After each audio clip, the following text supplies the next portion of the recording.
Love ಮಾಡಿಕೊಂಡು ಮದುವೆ ಮಾಡ್ಕೊಳ್ಳೋ ರೇಂಜ್ಗೆ ಹೋಗ್ತಾರೆ ಅಂತಂದರೆ ಅರ್ಥ ಮಾಡ್ಕೊಳ್ಳಿ. ಅಂದರೆ ಸ್ವಂತ ಅಣ್ಣ ತಂಗಿ ಅಲ್ಲ, ಬಟ್ ಚಿಕ್ಕಪ್ಪ ದೊಡ್ಡಪ್ಪನ ಮಕ್ಕಳು.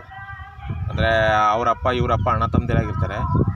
ಅವರಪ್ಪ ಇವರಪ್ಪ ಅಣ್ಣ ತಮ್ಮದಿರು ಒಂದೇ ಊರು. ಅವರಪ್ಪ ಇವರಪ್ಪ ಅಣ್ಣ ತಮ್ಮದಿರಾಗಿರ್ತಾರೆ.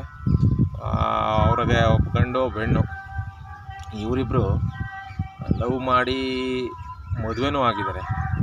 ಯಾವುದೋ ಒಂದು ದೇವಸ್ಥಾನದ ಹತ್ರ ಹೋಗಿ ತಾಳಿನೂ ಕಟ್ಟಿ ಕೊನೆಗೆ ಊರಿಗೆ ಬಂದರೆ ನಮ್ಮನ್ನು ಇರಿಸಲ್ಲ ಅಂತ ಹೇಳಿ ಊರಿಗೆ ಬಂದು ಅವರ ಹುಡುಗನವ್ರ ಜಮೀನೇನಿದೆ ಆ ಜಮೀನಲ್ಲೇ ನೇಣು ಹಾಕ್ಕೊಂಡು ಸುತ್ತೋಗಿದ್ದಾರೆ. ನೋಡಿ, ಇದು ಮುಂದೆ ಯಾವ ರೀತಿ ಹೋಗ್ತಾ ಇದೆ ಈ ಜೀವನ ಮತ್ತು ಈ ಜಗತ್ತು ಅಂತ ಅನ್ನೋದನ್ನ ನಾವು ಊಹಿಸೋಕ್ಕೆ ಸಾಧ್ಯ ಆಗ್ತಾಯಿಲ್ಲ. ಅದು ನೋಡ್ಬಿಟ್ಟು ನನಗೆ ಆಶ್ಚರ್ಯ ಆಯಿತು. ಬಟ್ ನೋಡಿ, ಅದು ಎಲ್ಲಪ್ಪ ನಡೆದಿರೋದು ಅಂತಂದರೆ